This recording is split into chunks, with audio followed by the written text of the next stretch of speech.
Tere päevast, lugupeetud Riigikogu liikmed, tere päevast, austatud peaminister ja ministrid. Alustame meie infotunniga ja palun kohaloleku kontroll.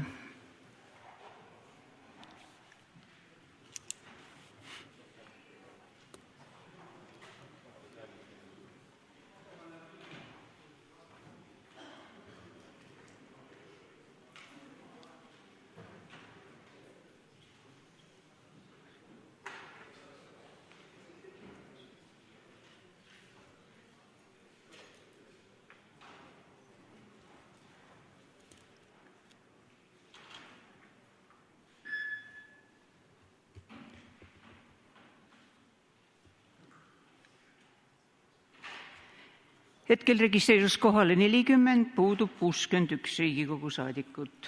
Tänases infotunnis osalevad järgmised valitsusliikmed. Peaminister Andrus Ansip, kultuuriminister Rein Lang, regionaalminister Siim Valmar Kiisel. Ja alustame siis tänaste küsimustega. Eelregistreeritud on 6 küsimust, seetõttu, head kolleegid, kohal on 2 küsimust ainult kohal registreerituid. Ja alustame siis esimese küsimusega kolleeg Kadri Simson, peaminister Andrus Ansipile ja palun kolleeg Kadri Simson. Aitäh, lugupeetud peaminister. Valitsusliidu tegevusprogrammis on kirjas, et alates järgmise aasta 1. jaanuarist kehtestatakse kuni 130 € suurune iga-aastane pearaha igale kooliealisele lapsele ja seda saab siis kasutada huvialaringis osalemise eest tasumiseks.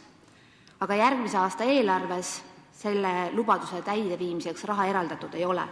Kas huvialaringi raha hakkab muutuma umbes samasuguseks igaveseks poliitiliseks lubaduseks, nagu seda on haldusreform või heale õpetajale lubatud topeltpalk? Aitäh. Aitäh. Jah, elu on juba kord selline, et tuleb teha valikuid. Meie majanduskasv sel aastal saab olema ainult 1,5%, oodatud 3% asemel. Ja see on kindlasti meile pettumuseks. Valitsuse selge eelistus on olnud pensionide suurendamine. Järgmise aasta eelarve suurendab pensioneid 5,8%. Võib ju öelda, et see tuleb seadusest, mis valitsusele ka pistmist on. Aga seadus ei anna ju raha.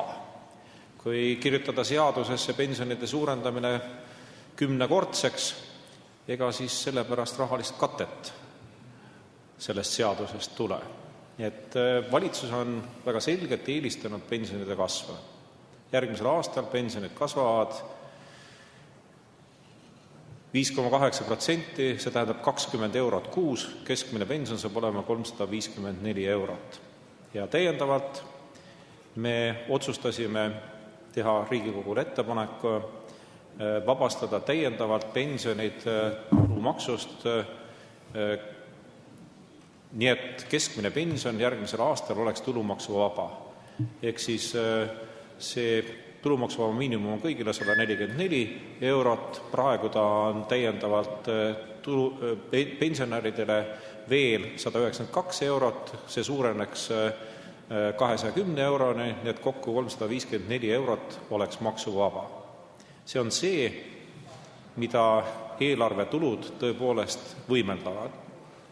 Ja paraku see oli see raske valik, mille me tegime. Me eelistasime pensione üle riigi avaliku sektori töötajate palgatõusu ringirahale. Aitäh. Palun, kolleeg Kadri Simson, esimene täpsustav küsimus. Aitäh, lugupeetud peaminister. Pensionitõus tuleb indekseerimisest. See ei ole teie valik, see on teie kohustus.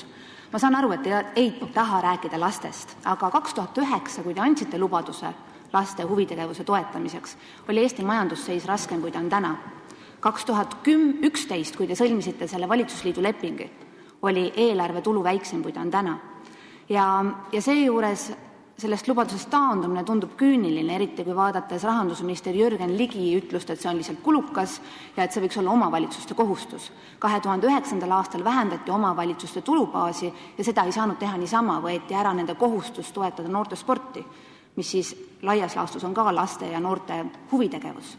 Et kes teie nägemuses peaks tänasel päeval siis toetama neid lapsi, kelle vanemad ei suuda huviringide osalustasusid maksta? Aitäh! Aitäh, hea Kadri Simson! Ma teen veel kord ettepaneku seda indeksit, mis iseenesest riigieelarvesse ja pensionäridele raha annab, kohe 10-kordselt suurendada või 100-kordselt. Et kui raha tuleb indeksist, no siis küsime juba rohkem, kui see indeks nii lahke on ja meile seda raha annab. Raha tuleb ikkagi maksumaksjate käest, nii palju kui maksumaksja töökad käed raha riigieelarvesse toovad, nii palju Riigikogu valitsus saab seda raha ka maksumaksjatele ja mittemaksumaksjatele Eesti elanikele tagasi jaotada. Indeksist või taevast raha ei tule. Ja seda raha, mida valitsusel või Riigikogul jaotada ei ole, seda ka jaotada ei tohiks. Me oleme Euroopast näinud küll ja küll, milleni on viinud riike selle raha jaotamine, mida maksumaksjad riigikassasse maksnud pole. Aitäh! Palun kolleeg Kadri Simson, teine täpsustav küsimus. Aitäh, lugupeetud peaminister, te ei vastanud mu küsimusele. Selle asemel valisite sellise bluffimise tee, mida senimaani on harrastanud IRL. Et lubades tõsta pensioneid 10 korda, meenutasite oma lubaduses IRL-i, kes lubas tulumaksuvaba miinimumi tõsta 500 eurole ja tegelikult ei tehtud mitte midagi. 0 kasvu 6. aastal järjest. Aga mu küsimus puudutab ikka laste huviringe. Praxise poolt tehtud uuring näitas, et enamik huvihariduse tegevusi on seotud kunsti, muusika või laulukooridega. Ja samal ajal on osalus tehnika- või elektroonikaringides alla 5% kõikidest huvihariduses osalejatest, sest need ringid on teistest mõnevõrra kallimad, lapsevanemate osalus on suurem ja paljudele lastele jäävad nad kättesaamatuks. Kuidas on valitsusel plaanis toetada laste osalemist just sellistes spetsiifilistes ringides, mis nõuavad mõnevõrra rohkem ressursse? Aitäh!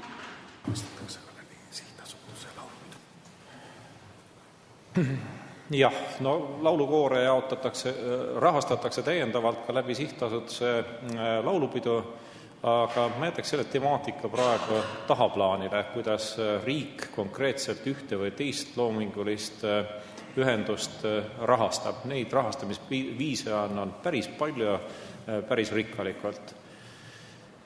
Kohalike omavalitsuste tulud järgmisel aastal saavad olema läbi aegade kõige suuremad. Kohalike omavalitsuse tulud järgmisel aastal ületavad tugevalt ka buumiaegse kõige külluslikuma taseme. Seega kohalikel omavalitsustel on võimalik alati kurta, et rahasummade suurenemine pole ikkagi see, mida unistustes oodati, aga arvestades reaalsusega, arvestades sellega, mis toimub Euroopas meist ümbritsevates riikides, ma arvan, et see ligi 7% tulude suurenemine kohalikel omavalitsustel järgmisel aastal on päris märkimisväärne. Olgu öeldud veel kord, et riigieelarve maht järgmisel aastal kasvab alla 5%. Seega kohalike omavalitsuste tulubaas kasvab märgatavalt kiiremini, kui kasvab riigieelarve maht. Ja kohalikud omavalitsused peaksid väga hoolikalt valima, milleks seda maksumaksja raha kulutada. Kas kulutada seda noortele, lastele, laulukooridele, spordiharrastustele või teha selle eest omale maksumaksja kulul valimispropagandat. See on valikute koht. Enamus kohalikest omavalitsustest Eestis on valinud just nimelt lapsed toetuse saajateks ja ei ole ahnitsenud endale ja oma valimisreklaami teostamiseks maksumaksja raha. Aitäh!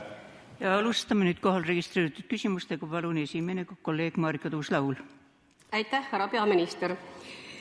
Ka mina eelistan kindlasti ja pean väga oluliseks pensionide tõstmist ja pidasin seda oluliseks ka siis, kui aastaid tõsteti seda vähem, kui indeks võimaldas ja oli üldse külmutatud. Aga ma küsin ikkagi 19-eurose lastetoetuse kohta esimese lapse pealt, et see on ikka piinlik küll ja no mis siis, et Bulgaarial on ka meie, ma saan aru, et lähme sinna 5 rikkama poole. Ja kui siia see ringirahad ja huvitegevus juurde veel öelda, ja mida te nüüd ka ei taha järjekordselt täita, mida 2007. aastast on lubatud, siis ongi nii, nagu ta on. Aga ma küsin hoopis niimoodi, et öelge palun, miks te vastandate eakaid ja lapsi? Aitäh. Ei, andke andeks, mina neid ei vastanda. Minu meelest vastandas just hea kolleeg Kadri Simson eakaid ja lapsi. Mõlemad vajavad toetust, ka vajaduspõhise lastetoetuse järgi. Lasterikkad pered saavad kõige enam toetust. Ei ole mõistlik rääkida 19 eurost, mida 11-liikmeline või 11 lapsega pere täiendavalt saab, see on täiesti vale. Ka 3.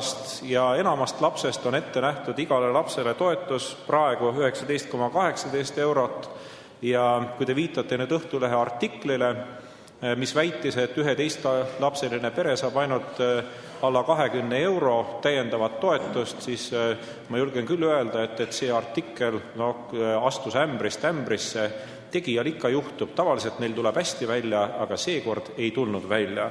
See 11-liikmeline pere tänu vajaduspõhise lapsetoetuse sisseviimisele saab eeldusel, et lapsed kõik on alaealised, nüüd rohkem võrreldes varasema perioodiga 191,44 eurot kuus. Et Õhtuleht esitas tendentslikku või valeinformatsiooni ja minu meelest oleks kohane see ära parandada. Ma olen ka parandust lugenud, tõsi küll, Delfis, et see teie väide lapsetoetuse suurendamise olematusest ei pea paika.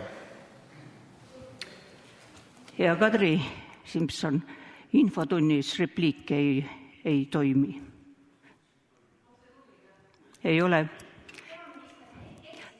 Oot, me ei hakka praegu, te võite seda igal pool välja öelda, kui teil tundus seda, aga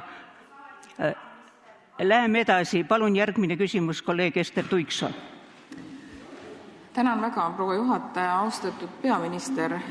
Minu küsimus on lühike. Kas eelarves 2014 jätkuvad siseriiklikud põllumajandustoetused?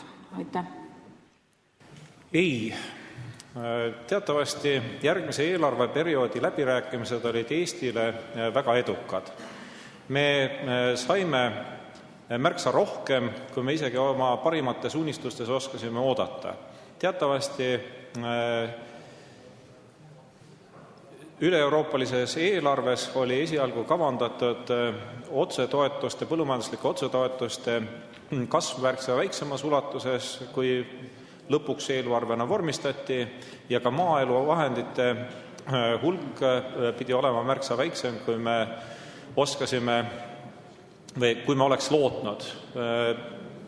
Viimastes läbirääkimisvoorudes meil oli vaja saada juurde 15 miljonit eurot selleks, et järgmisel aastal ei tuleks maksta otsetoetustena meie põllumeestele vähem raha kui käesoleval aastal ja taotletud 15 miljoni asemel me saime maaelu arenguks koguni 50 miljonit eurot juurde ja põhimõtteliselt selle 50 miljoni euroga on eeldatud, et me lahendame ära kõik oma põllumajandusega seotud probleemid. Teatavasti on lubatud maaelu arengukava vahendeid tõsta ümber 15% ulatuses põllumajanduse otsetoetusteks ja põhimõtteliselt tuleks neid võimalusi kasutada selleks, et järgmisel aastal otsetoetused ei väheneks, hektaripõhised otsetoetused. Aitäh. Suur tänu, härra peaminister, lõpetan selle küsimuse käsitlemise, kuna me saame eelarvest rääkida nüüd järgmiste kuude jooksul väga tõsiselt. Ja läheme järgmise küsimuse juurde, mis on kolleeg Kalvi Kõvalt, regionaalminister Siim Valval Kiislerile. Palun. Aitäh, hea Riigikogu esimees, hea minister. Et te olete oma viimastes sõnavõtus rõhutanud, kui oluline on ettevõtluse toetamine ja soodustamine kohalikes omavalitsustes. Me teame ka seda, et viimase 5 aasta jooksul on Eesti väljarände saldo olnud circa 50 000 inimest ja selle väga suureks põhjuseks olnud just töökohtade olemasolu.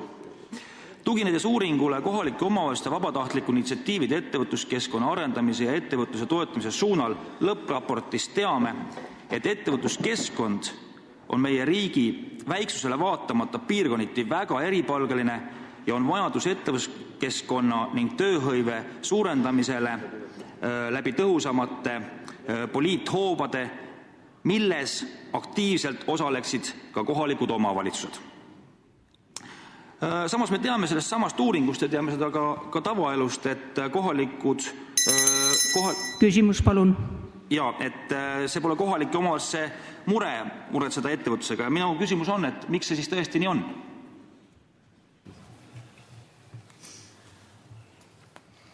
Miks see tõesti nii on?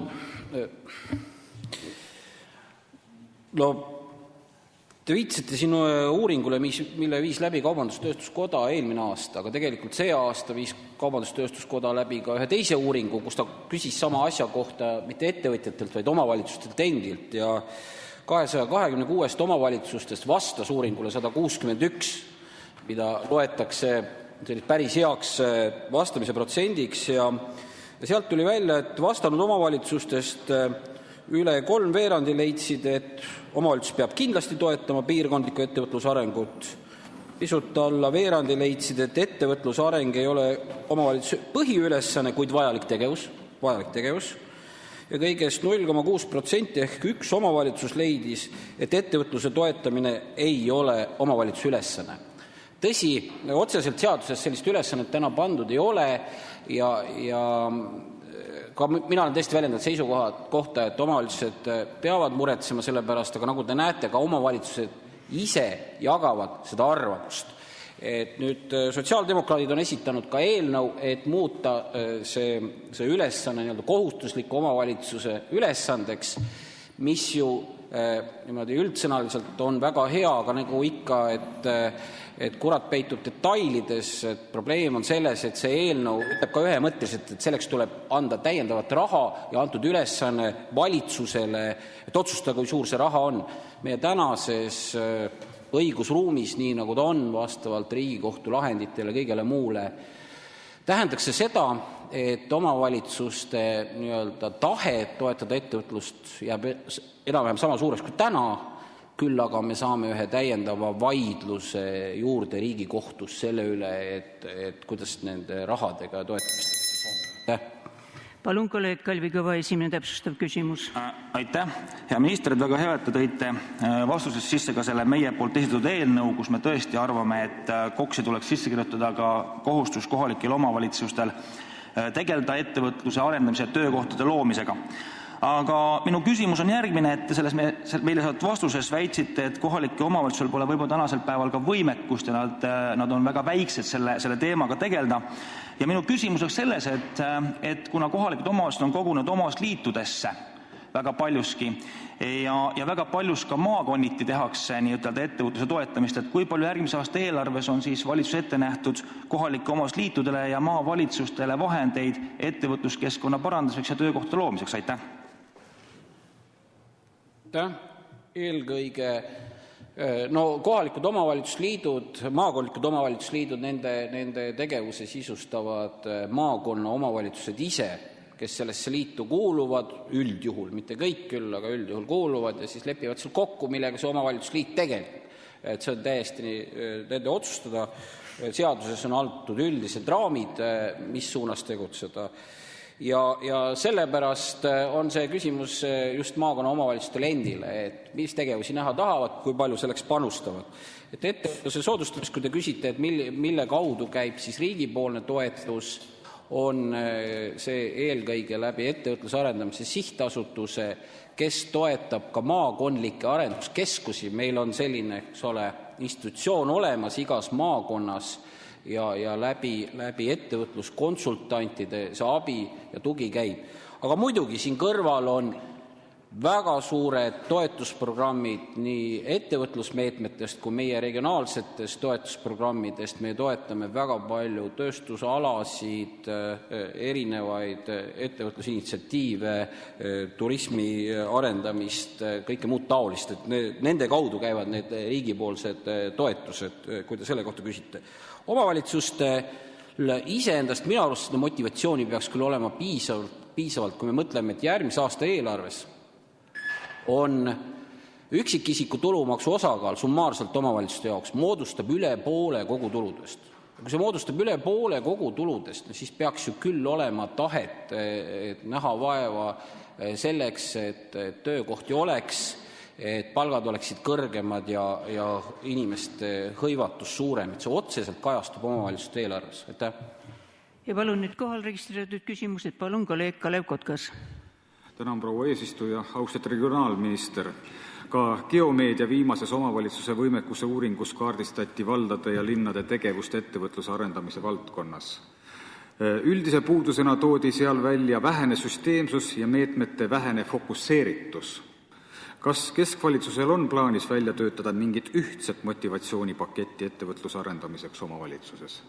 Aitäh. Ma nimetasin, et kõige suurem motivatsioon ongi üksikisiku tulumaksu laekumine, et omavalitsusjuhid ise ka tõdevad, et kui nad soodustavad ettevõtlust, neil on töökohti näiteks vallas rohkem, siis neile laekub ka rohkem tulu. Et küsimus, et kuidas peaks siis veel täiendavalt seda kompenseerima, seda tulu, et kui saadakse niikuinii aru, et see tegevus on kasulik.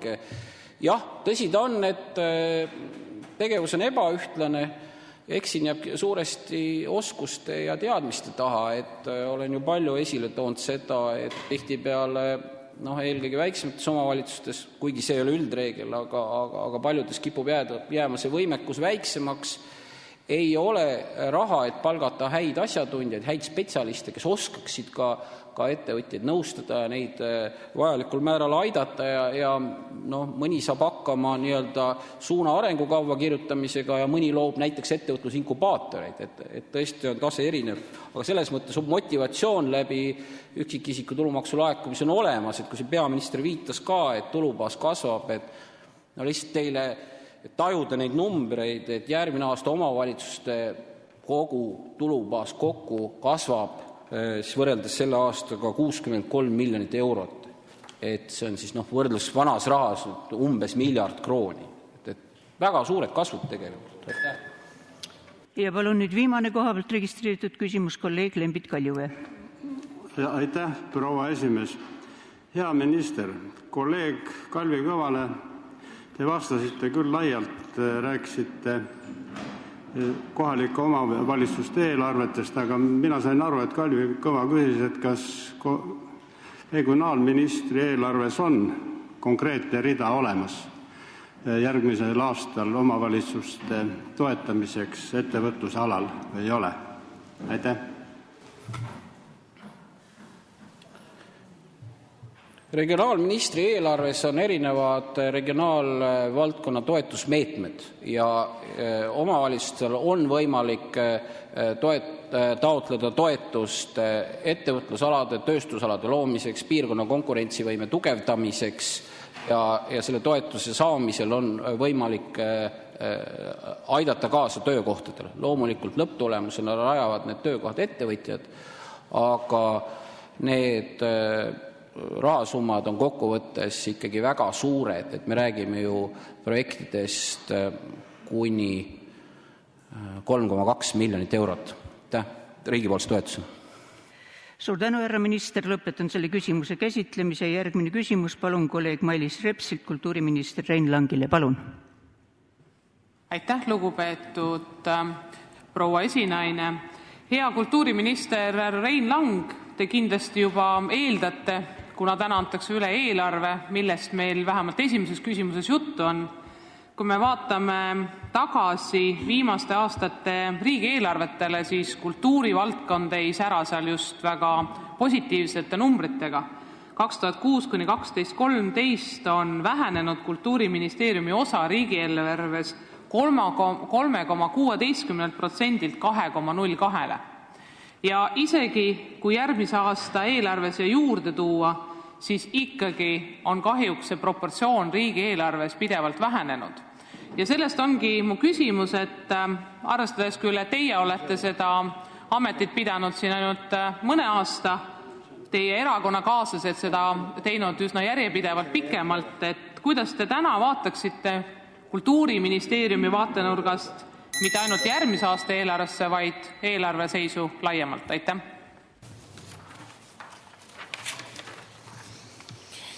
Aitäh, eks ilu on vaataja silmades. Kõikvõimalikke arvutusi võib teha ja võib lõppkokkuvõttes ka konstateerida, et nõukogude perioodil anti välja sedavõrd palju raamatuid, et nendest oleks saanud 4-realise tee maalt kuule. Võrrelda saab võrreldavaid numbreid, võrrelda ei ole mõtet võrreldamatuid numbreid. Et kõik sõltub sellest, et mida arvestatakse valdkonna sisse. Need on muutuvad suurused ajas. See, mis oli kultuurivaldkond aastal 2005, ei ole seda mitte täna, need arvutusalused on muutunud. Ma arvan, et osakaal, nii kultuurikulutuste osakaal rahvuslikku kogutoodangusse, SKP-sse, kui ka siis kultuurieelarve osakaal üldisest eelarvest on Eestis üsna mõistlikul tasemel. Küsimus on rohkem sellest, kas me suudame neid vahendeid, mida riigi maksumaksja on kultuurile eraldanud, kasutada otstarbekalt, mõistlikult ja fokusseeritult. Ja selle nimel kindlasti Kultuuriministeerium ka tegutseb. Mis puutub osakaalu, siis see osakaal on nii SKP-st kui ka riigieelarvest järgmisel aastal kõvasti suurem kui tänavu. Aga veel üks kord ma ütlen, et ma arvan, et osakaalud on üsna mõistlikud ja kui vaadata ka näiteks OECD uuringuid, siis mis sealt välja tuleb, on, et Eesti maksumaksja kulutab keskmiselt kultuurile OECD liikmesmaadest kõige rohkem. Ja see ei ole kindlasti üleskutse asuda seda numbrit vähendama, vaid pigem konstateerima, et see on, nii peabki olema ühes väikeses rahvusriigis, kus on 1,3 miljonit elanikku ja selle tõttu lihtsalt ühe maksumaksja kulutused kultuurile on ka suuremad kui Prantsusmaal või Saksamaal. Aitäh. Palun, kolleeg Mailis Reps, esimene täiendav küsimus. Aitäh, lugupeetud Riigikogu esinaine. Hea minister, et ma olin ka veendunud, et te kindlasti väga soravalt ja veenvalt püüate näidata, et tegelikult on kultuurivaldkonda just õnn kohale jõudnud. Aga vaadates ka absoluutnumbrites, siis on selge, et kultuurivaldkond ei ole 10 viimasel aastal just väga hästi oma juurdekasvu numbreid võrrelduna teiste ministeeriumitega, ütleme siis, ei ole olnud nii suuri kui väga paljudes teistes valdkondades. Te olete nii kultuuriministrina kui ka eelnevatel positsioonidel rääkinud üsna palju sellisest turumajanduslikust lähenemisest ka kultuurile. Ja üks nendest mõtetest, mida te olete väljendanud, et kultuur peabki ennast ise ära majandama. Kas te seda põhimõtet ka täna järgite ja järgite ka eelarve koostamise juures või on teil ministrina väikseid muudatusi olnud sellesse? Aitäh! Oi jah! See, kui üks Eesti ajakirjanik ei saa inglise keelest aru ja ei ole võimeline panema lausesse seda mõtet, mis lavalt esitatakse ja trükib selle ära ja peale seda ajaleht ka vabandab 3 numbrit hiljem minu ees, lükates selle sama lause, mida te parlamendist ütlete ümber, siis näitab see seda, et üks mingi mõte, mis baseerub täielikul valel, hakkab elama oma elu. Mina ei ole mitte kunagi väitnud, et kultuur peab ennast ise ära majandama. Maailmakuulus kirjanik Tom Stoppard tsiteeris Tallinnas Suurbritannia kultuuriministri ühte ütlust, mida võis niimoodi tõlgendada ja millest meil oli temaga lõunalauas juttu. Selle tulemusena paneb Eesti Päevaleht minule sõnad suhu, et mina olevat väitnud. Mina ei ole niisugust asja väitnud. Nii et väga kahju, et te loete ühte lehte ja siis ei sattunud sellele ajalehele, kus vabandati. Nii et ma siinkohal siis veel üks kord kasutan võimalust lükata ümber niisugused valeinformatsioonid, mis minu arvates on üsna tahtlikud. Eestis panna ühele või teisele avaliku elu tegelasele sõnad suhu, et need hakkaksid elama oma elu, et nad võimenduksid ka parlamendi saalis. See on äärmiselt kahetsusväärne. Äärmiselt kahetsusväärne. Aga mis puutub jällegi eelarvesse ja kultuuri osakaalu, eelarvest, siis ma väidan, et see osakaal iseenesest ja need suhted on Eestis üsna hästi paigas tänasel päeval. Meil on olemas ka kultuurkapital, mille kaudu finantseeritakse kultuuri, mis on maailmas üsna ainulaadne nähtus ja see on väärtus, mida tuleb hoida. Ei ole mõtet lahmida sen ühe või teise lapsajakirjanike väidetega. Palun, kolleeg Mailis Reps, teine täpsustav küsimus. Aitäh, lugupeetud Riigikogu esineja, hea minister. Tänan ka eelmise vastuse eest, väga head ja soravad ilmekad vastused. Tõepoolest märkasin ka järgnevat arutelu, aga nagu te kindlasti olete kursis ka sotsiaalmeediaga, siis kahjuks vähemalt sinna valdkonda ei ole alati jõudnud need vabandused. Üks väga suur debatt, mis on olnud kultuurivaldkonnas, mida te kindlasti väga hästi ka teate, on olnud käibemaksu tõus kontserti- ja teatripiletitele. Omal ajal, kui see väga valus debatt siin saalis aset leidis, oli ka üks võib-olla selline lootuskiir see, et juhul kui majandusel läheb veidike paremini, kriisiaastad lähevad edasi, vaatame selle uuesti läbi. Kuidas sellega siis plaanid on? Kas te vaatate selle läbi või olete otsustanud, et teised meetmed on kuidagi paremad? Aitäh! Aitäh! Ma nüüd ma küll ei suuda mäletada seda, et oleks keegi ütelnud, et see otsustab tagasi pöörata. Mida tõesti arutati on see, et nendele olulistele kultuuriinstitutsioonidele, milleks on näiteks Rahvusooper Estonia kui avalik-õiguslik isik, aga ka mitmed riigi poolt asutatud teatrites sihtasutused, etendusasutused, tuleks käibemaksu määra kasv kompenseerida. Ja seda ka järgmisel aastal tehti. Tõsi, ühekordselt, nii et väga paljud institutsioonid pidid leidma sisemisi vahendeid sellest siis 2 aastat hiljem selle täiendava finantskoormuse katmiseks. Ka riigi toetused on selle tänaseks päevaks katnud. Nüüd see lõputu vaidlus sellest, kas see käibemaksu määra vähendamine võiks tegelikult kaasa aidata kultuuri levikule, on minu meelest nagu kahepalgeline. Me teame väga hästi, kuidas moodi Riigikohus suhtub sellisesse vahetegemisse hea kultuur ja halb kultuur. Selle kohta on Riigikohtu otsus mustvalgel olemas. Nii et ainus võimalus tegelikult on käibemaksu määra siis alandamine kõigile. Mina ei ole väga veendunud, et Eesti ööklubid ja erinevad sellised asutused vääriksid täna riiklikku erikohtlemist nendele käibemaksu määra vähendamise näol. Aitäh! Ja alustame nüüd kohapealt registreeritud küsimustega. 2 kohapealt registreeritud küsimus, kõigepealt kolleeg Tarmo Leinata. Aitäh, lugupeetud minister. Loetud tunnid tagasi saime lugeda, et kultuurivaldkond on saamas kõige suuremat raha juurde, pea üle 20%.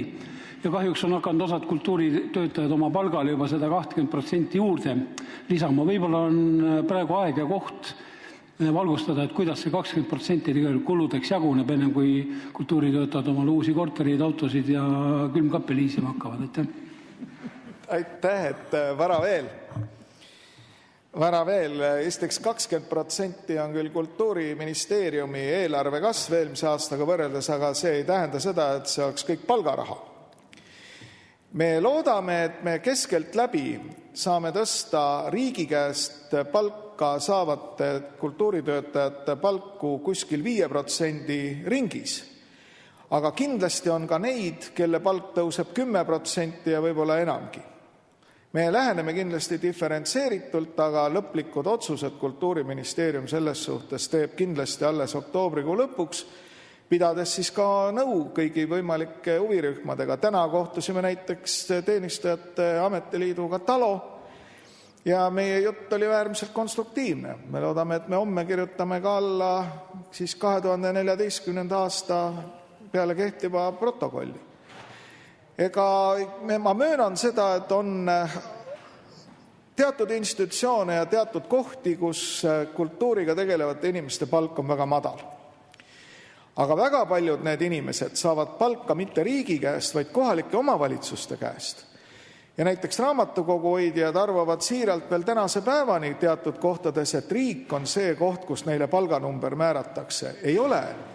Selle palganumbri määrab ikkagi kohalik omavalitsus ja need on prioriteetide küsimus, nagu ka peaminister eelnevalt ütles. Kas kultuur ja noored on prioriteet või on prioriteet televisioon ja tänavavalgustus või midagi muud? See on kohaliku kogukonna otsus. Iga kogukond peab tegema need iseseisvalt. See aeg, kus Tallinnast telefoni teel või 45-kraadise nurga all paberile kirjutatult käske jagatakse, on loodetavasti läbi. Ja palun nüüd kolleeg Priit Toobal. Aitäh! Minu küsimus on üsna konkreetne, puudutab rahvaraamatukogusid. Ma küsin, et kas ja kui palju suureneb järgmisel aastal kohalike omavalitsuse toetus soetamaks rahvaraamatukogusse raamatuid ja teavikuid? Aitäh! Kas 0 eurot? Täpselt samasugune toetus teavikute ostmiseks, nagu on 2013. aasta eelarves, on ka 2014. aasta eelarves. Ja ma ei pea mingil juhul mõttekaks seda toetust sellises vormis tõsta, nagu praegu teatud inimesed loodavad. Küll aga mida kultuuriminister täna teeb, on ta kindlasti arutab kõik erinevate osapooltega seda, missugune peab välja nägema tulevane rahvaraamatukogu seadus, sest see seadus on ajale jalgu jäänud ja visionääride töörühm peaks esitama oma nägemuse selle seaduse sisu suhtes Kultuuriministeeriumile 1. detsembriks. Aitäh! Suur tänu, härra kultuuriminister, lõpetan selle küsimuse käsitlemise ja palun järgmine küsimus kolleeg Urve Palo, peaminister Andrus Ansipile, palun. Suur aitäh, lugupeetud proua esinaine, lugupeetud peaminister. Laste saamist teatavasti saab riik väga vähe mõjutada. Küll aga on võimalik riigil oluliselt mõjutada seda, kuidas lapsed üles kasvavad, millistes tingimustes.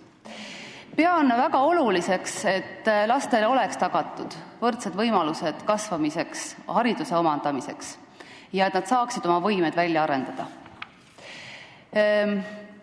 Ka rahvastikuteadlased ütlevad, et riigi ülesanne on kohelda kõiki lapsi võrdselt ja omavalitsus siis vastavalt võimalustele ja vajadustele juurde.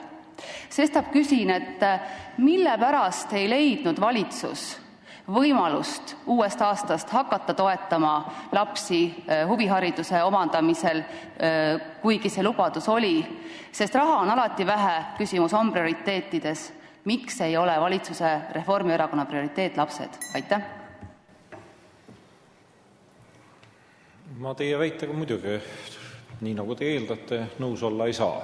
Reformierakonna prioriteet on kindlasti lapsed ja see laste prioriteetsus väljendub ka vajaduspõhiste toetuste suurendamises. Võrdseid tuleb kohelda võrdselt, aga ebavõrdseid tuleb kohelda ebavõrdselt. Ehk siis see ebavõrdne kohtlemine tähendab suuremat võrdsustamist. Nii on võrdsest kohtlemisest ikkagi igal pool demokraatlikes riikides aru saadud ja meie poliitika on olnud eelkõige suunatud just nende abistamisele, nende laste abistamisele, nende üliõpilaste abistamisele, kellele riigi abi kõige rohkem vaja läheb. Samas, tulles nüüd selle ringi raha juurde, olgu veel kord öeldud, et kohalike omavalitsuste tulubaas on järgmisel aastal läbi ajaloo kõige suurem. Ja riigieelarvest tuleb teha valikud. Ei ole nii, et pensionid, need riigieelarvesse ei puutu, pension tuleb indeksist ja riigieelarve võiks tegeleda siis ainult lastega. Riigieelarve peab tegelema mõlema probleemiga ja lisaks sellele veel sadade ja tuhandete probleemidega. Pensionite suurendamiseks peab leidma raha riigieelarvest, pensionitele täiendava tulumaksuvabastuse suurendamiseks tuleb leida raha riigieelarvest ja täpselt samamoodi tuleb leida raha riigieelarvest ka vajaduspõhiste õppetoetuste sisseviimiseks ja suurendamiseks ja täpselt samamoodi tuleb riigieelarvest leida vahendid ka vajaduspõhiste peretoetuste maksmiseks. See on kompromiss, mille valitsus on kohe-kohe Riigikogule esitamas. Aitäh! Palun kolleeg Urve Palu esimene täpsustav küsimus. Suur aitäh! Väga kahju, et te oma valimiseelsetest lubadustest nii kergekäeliselt loobute.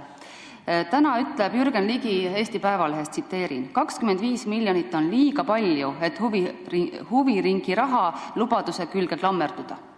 Mina küsin, te olete lubanud aastal 2015 vähendada 1% võrra inimeste üksikisiku tulumaksu. See läheks maksma 80 miljonit eurot iga aasta riigieelarvesse. Küsin, kas ka sellest lubadusest olete te juba ette taandumas? Aitäh! Ei ole. Valitsus koostas riigieelarve eelnõu 2014. aastaks ja me ei ole koostanud riigieelarve eelnõud 2015. aastaks. Reformierakonna kõige olulisem lubadus valijatele möödunud valimistel oli lubadus hoida riigi rahandus korras. Ja sellest lubadusest Reformierakond mitte mingil juhul ei ole nõus taganema. Riigi rahandus peab olema korras. Kui olud muutuvad, majanduskasv on prognoositust aeglasem, siis tuleb sellega kohaneda, mitte üritada meie laste tuleviku hinnaga oma lubadusi täna igal juhul täita. Jah, see lubadus on meile ka kallis, mitte ainult teile. See on meie lubadus. Raske südamega oleme me järgmise aasta eelarves selle lubaduse täitmisest loobunud. Miks me oleme loobunud? Sest meil on olulisem olnud pensionide kasv, täiendav tulumaksuvabastus pensionäridele ja meil on olulisem olnud õpetajate, politseinike, päästetöötajate, kõigi riigi käest palka saavate isikute palgatõus. Need on olnud meie prioriteedid ja nende prioriteetide realiseerimiseks on tulnud ühest kui teisest loobuda ja ma kinnitan teile, kergekäeliselt ei ole millestki loobutud, kõik loobumised on olnud valusad, aga nad on olnud vajalikud. Aitäh! Palun, kolleeg Urve Palo, teine täpsustav küsimus. Ühesõnaga, ma saan aru, et ongi küsimus prioriteetides, et seda 80 miljonit te tõenäoliselt leiate, et üksikisiku tulumaksu langetada. Samuti olete leidnud Kreeka abistamiseks 5 korda 30 miljonit eurot, aga laste abistamiseks raha ei ole. Hästi. Ma küsin siis, annan teile veel võimaluse lastest rääkida. Öelge palun, millist sõnumit kannab reformierakondlik eelarve järgmisel aastal meie lastega perede jaoks. Ja ma pean silmas siin kõigi lastega perede jaoks. Ärge hakake palun rääkima vajaduspõhistest ja üksikutest peredest. Aitäh! Aitäh! Ma arvan, et on mõistlik siiski rääkida ka vajaduspõhistest toetustest, sest need just loovad võrdsemad tingimused nendele, kes on siiani ühiskonnas ebavõrdsemalt koheldud. See on Reformierakonna jaoks suur eesmärk, et kõigil lastel oleks võimalik saada osa ühiskonnas pakutavatest hüvedest võrdselt ja kui sotsiaaldemokraadid sellest ei hooli, siis sellest on mul kahju. Kui ma siin ennist rääkisin õpetajate palga kasvust, miinimumpalk kasvab 725 eurolt 800 euroni vähemalt, siis ka see puudutab lapsi ja puudutab lapsi kõige otsesemalt. Meie lapsed peavad saama hea hariduse ja hea haridus ebamõistlikult pisikese palgaga eriti kokku ei sobi. Ehk siis haridusreformid peavad jätkuma ja need haridusreformid teenivad kõik meie lapsi, meie üliõpilasi, Eesti riiki. Mul on kahju, et te näete laste ja riigieelarve seost vaid pelgalt otsese raha maksmise läbi. Need seosed on märksa laiapõhjalisemad. Aitäh! Ja alustame nüüd kohapealt registreeritud küsimustega. Palun, kolleeg Helmen Kütt. Tänan, proua eesistuja, austatud peaminister. Kas teil riigieelarve läbirääkimistel ei tulnud mõte lubadust poole osas täita ehk luua siis vajaduspõhine ringitoetus, et ikka neid nõrgemaid saaks toetada ja mitte lauset toome talendid koju tagasi täita, vaid hoopis talente koha peal luua? Ja teine küsimus seoses sellega või õigemini mõte seoses lastega, et kas oli ka riigieelarve läbirääkimistel teil mõte näiteks 10.–12. klassini lastele tasuta koolilõuna võimaldada, et midagigi oleks olnud laste heaks? Aitäh! Aitäh! Küll on mul hea meel, et te teate juba kommenteerida eelarvet, mida te veel näinud ei ole ja mida Riigikogule pole ülegi antud. Kinnitan, et väga suur osa sellest eelarvest tegeleb just nimelt lastega. Kordan veel kord üle, et kohalike omavalitsuste tulubaas järgmisel aastal on läbi ajaloo kõige suurem. Olemuslikult laste huviharidus on Eesti regulatsioonide järgi kohaliku omavalitsuse ülesanne ja väga loodan, et kohalikud omavalitsused ka järgmisel aastal rohkem laste huviharidusele tähelepanu pööravad. Aitäh! Ja palun nüüd kolleeg Mailis Reps. Aitäh, lugupeetud proua esinaine. Hea peaminister, et kindlasti te olete kursis peaministrina väga paljude erineva valdkondadega ja üks nendest üsna valusaid teemasid lastest puudutavad on siis üsna mitu erinevat kohtuotsust, mis ütlevad, et kohalik omavalitsus vaatamata erinevatele olukordadele, laenubaasi laele ja muule sellele, peab tagama lasteaia koha, isegi kui seda ei ole. Ja siinkohal olekski mu küsimus, et olete siin rõhutanud korduvalt, et kohaliku omavalitsuse elu järgmisel aastal on nii hea, kui ta pole ennem olnudki. Samal ajal on selge, et kui me võtame antud kohtukeisid on puudutanud Tallinna ümbrus olevat nõndanimelt kuldse ringi valdu, kus on laenubaas laes, kus nad laenu rohkem võtta ei saa, ühtegi lasteaeda nad ehitada ei saa. Kas teil on peaministrina olnud kabinetis arutelu, mida siis nende perede ja nende laste jaoks saaks teha riigi poolt, sest kohalik omavalitsus seda ei suuda? Aitäh! Ei vasta tõele, et kohalik omavalitsus seda ei suuda. Valdav enamus Eesti kohalikest omavalitsustest saab suurepäraselt koolieelse hariduse küsimused lahendatud. See tähendab, et valdav osa Eesti kohalikest omavalitsustest on lahendanud lasteaiakohtade küsimuse. Mõnes kohalikus omavalitsuses on probleem endiselt terav, aga on näha seda, et omavalitsusjuhid, omavalitsused püüdlevad probleemi lahendamisele. Mõnes teises kohalikus omavalitsuses on passiivne ootus, et keegi kusagilt peaks tulema ja kõik probleemid nende eest lahendama. Olgu öeldud, et Kyoto saasteühikute vahenditest sai üle Eesti väga märkimisväärselt lasteaia hooneid paremaks muudetud.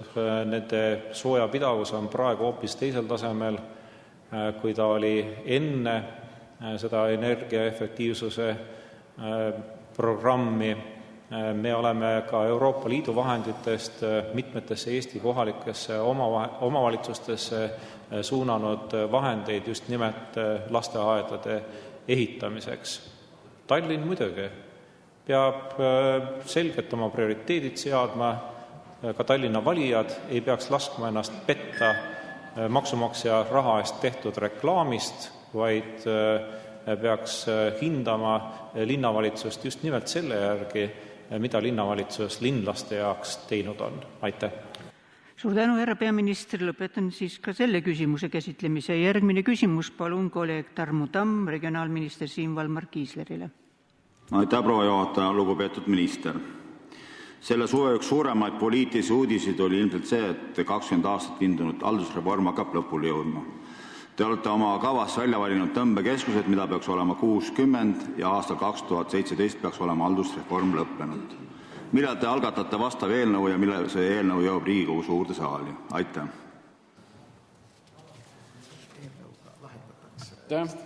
Eelmise nädala lõpus saatsin eelnõu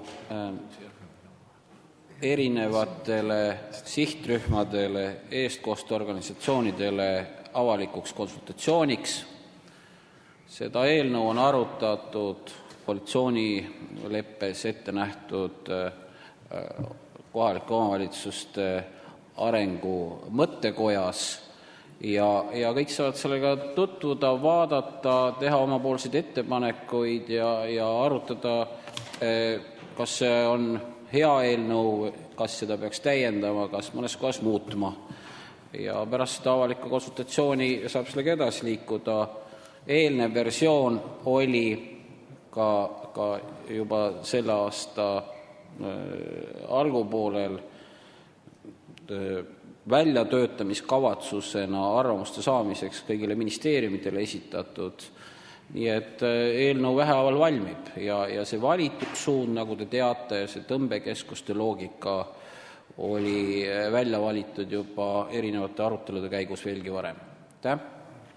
Palun, kolleeg Tarmo Tamm, esimene täpsustav küsimus. Aitäh, proua juhataja, lugupeetud minister.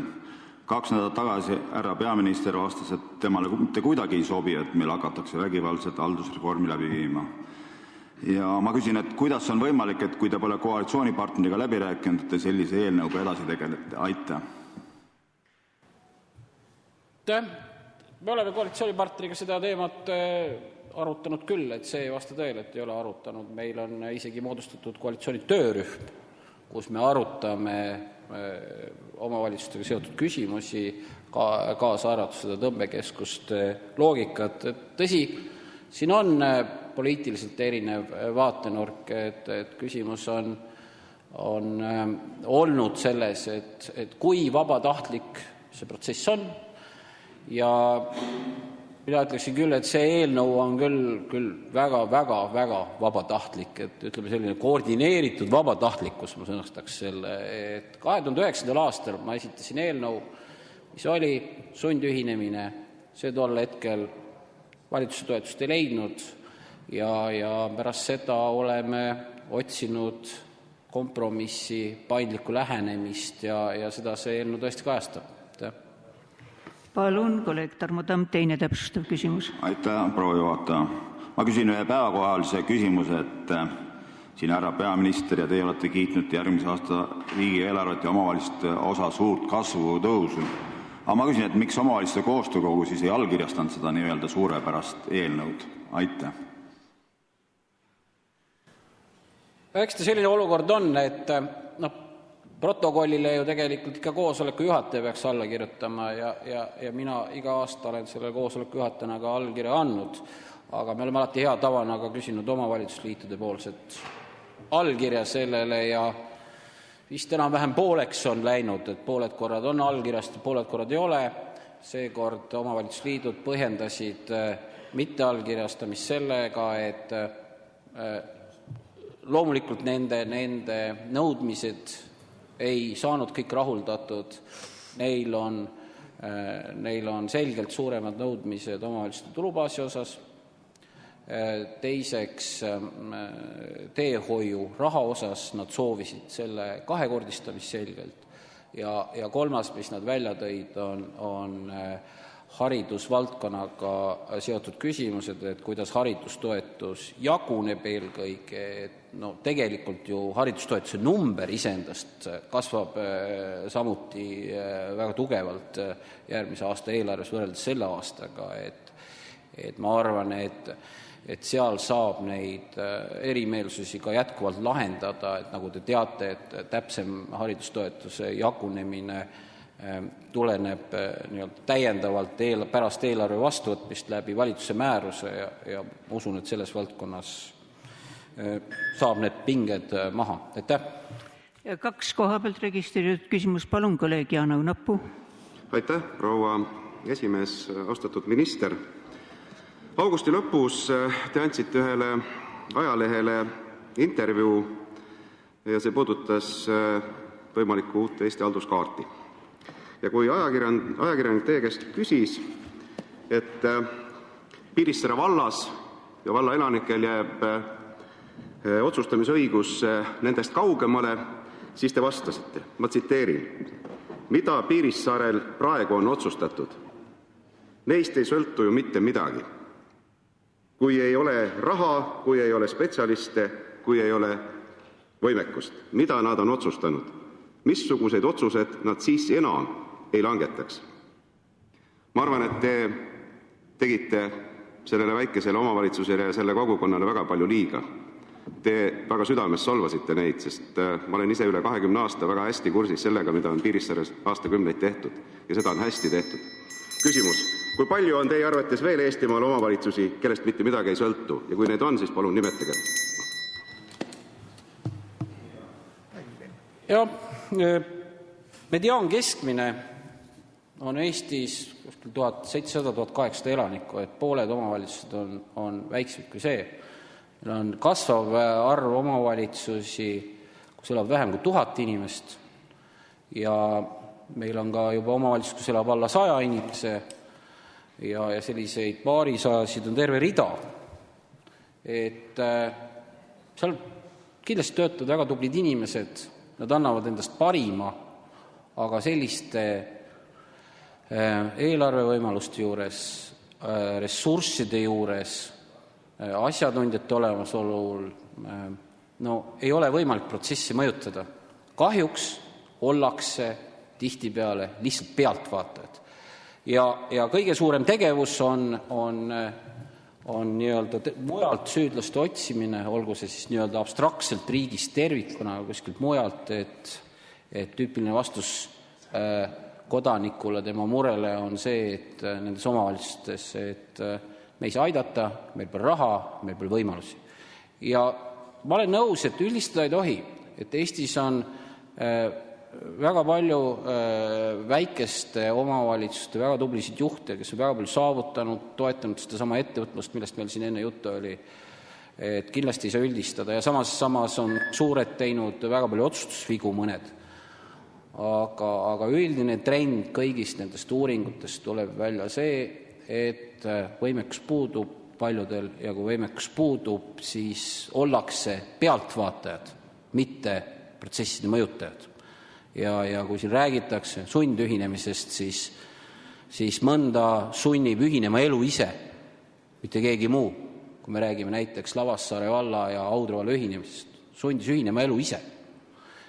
Me ei peaks ära ootama, kui kõik on 500 elanikuga pankrotivesad näiteks. Palun, kolleeg Priit Toobal. Aitäh, lugupeetud esimees, lugupeetud minister. 11. septembri infotunnis vastas peaminister, et tema ei toeta teie poolt välja pakutud tõmbekeskuste mudelit.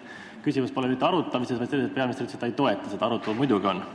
14. september toimunud Maarahva kongressil Põlvas ma küsisin teie käest, et kuidas kommenteerite seda, et peaminister ettepanekuid ei toetas. Te teatate seal, et ükski valitsus pole igavene, mis mind kohe murelikuks tegi, et kas tõesti on see põhjus, miks nüüd valitsus hakkab justkui lõhki minema või lagunema.